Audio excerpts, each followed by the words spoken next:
Aluminij je pred domačimi gledalci pričakal Goričane na povratnem dvoboju v polfinalu Pokala Slovenije.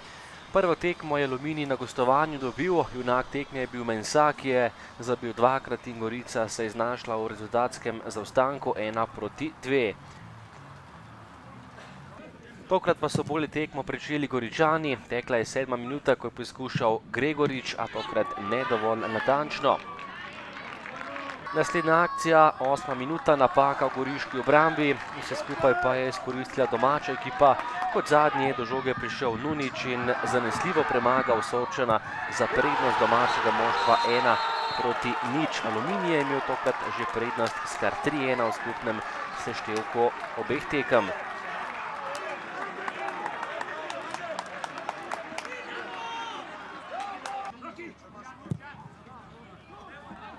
Vendar Goričani se niso predajali, Burgič je izenačil v 24. minuti, izid je bil poravnan na povratnem dvoboju 1:1.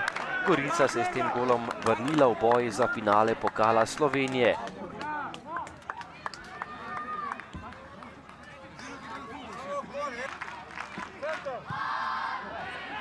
Že v 28. minuti pa še priložnost za Gorico po 11-metrovki, Šme je podrl Burgiča, sodnik je pokazal na bilo točko, katero je sam izvedel Miran Burgič, ampak tokrat je bil nekoliko premalo natančen, žoga je končala v prečki, izid je bil še naprej neodločen 1:1.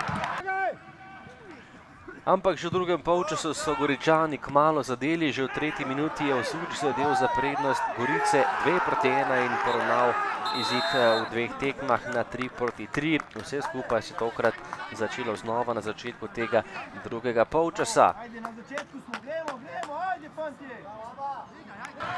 81. minuta in rdeči karton za Uroša Celcarja.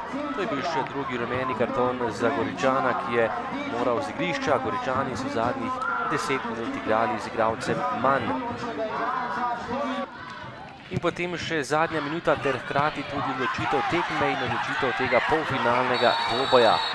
Rdeči karton za branilca Gorice in 11-metrovka za Aluminij. Žoga je bila na golovi črti, tole bi bil zadetek, ampak na koncu le 11-metrovka. Žog je stopil Josip Zeba in zadev za 2:2, kar je pomenilo, da je Aluminij prišel do prednosti 4:3 v seštevku obeh tekem in s tem do finala Pokala Slovenije, ki bo konec maja v Stožicah. Aluminij pa bo tokrat igral proti ljubljanski Olimpiji, ki bo na tekmi domačin pred domačimi ljubljanskimi gledalci. Na koncu torej Aluminij Gorica 2:2, kar je bilo dovolj za napredovanje v finale Pokala Slovenije za ekipo iz Kidričevega.